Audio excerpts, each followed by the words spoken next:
Hypocrisy seems to be yet another characteristic of war.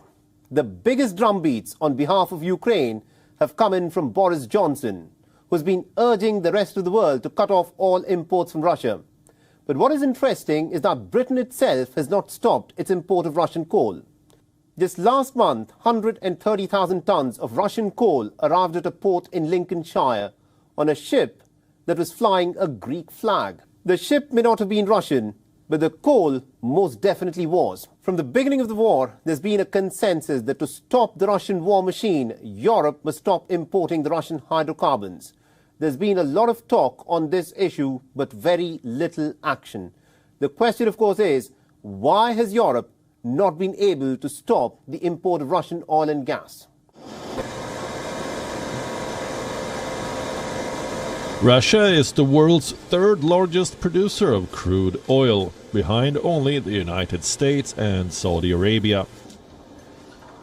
On an average, each day, Russia exports a staggering 5 million barrels of oil to the outside world. And more than half of this is imported by neighboring Europe. Till the beginning of the Ukraine war, this trade was mutually beneficial.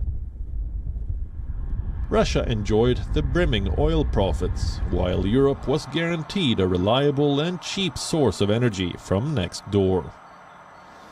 Europe paid and still pays $1 billion every single day to import Russian hydrocarbons. Ukrainian President Volodymyr Zelensky calls this blood money.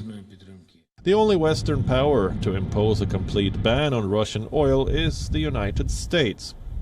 But then, Russian oil was just 3% of America's oil requirement. Britain relies on Russia to meet 8% of its oil requirement. Boris Johnson describes Russian oil as the addiction of Europe. But he is still to announce a halt on this import. Britain appears as addicted to Russian oil as anyone else. All that Downing Street has done so far is to produce a blueprint to phase out Russian oil by the end of this year, by which time the conflict is expected to be long over. Germany is in the most difficult position. It imports 34% of its oil and 65% of its gas from Russia. But the German Chancellor stood with the British Prime Minister at Downing Street and announced this.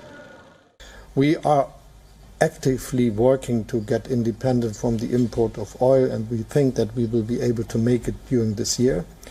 And we are actively working to get independent from the necessity of importing gas from Russia.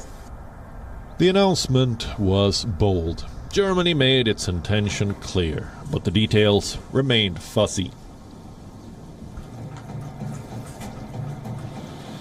Meanwhile, the Western economists have sounded a dire warning. An embargo on Russian oil could potentially tank the world economy. Soon enough, the German Chancellor was forced to rethink his commitment. He defended his volte-face by saying that avoiding an embargo on Russian gas meant avoiding a dramatic financial crisis, the loss of millions of jobs and of factories that would never open again.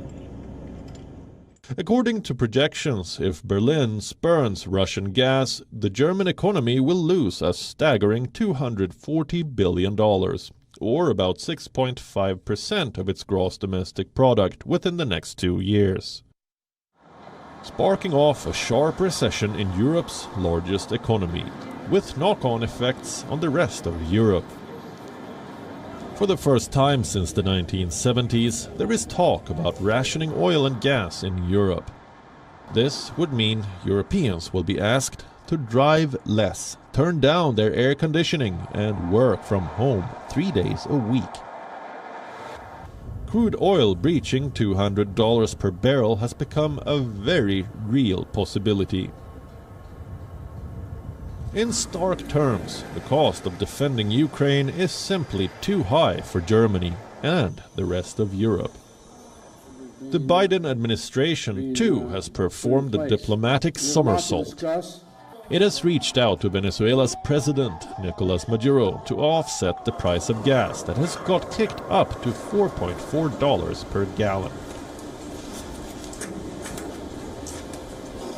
Paradoxically, higher oil prices play into Russian hands. An embargo on Russian oil by Europe will not halt the Ukraine war.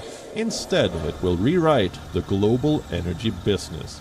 It will plunge Europe into a decade of recession. While Russia, due to the higher energy prices and new markets in Asia and Africa, will remain relatively unaffected. Bureau Report, WION, World is One.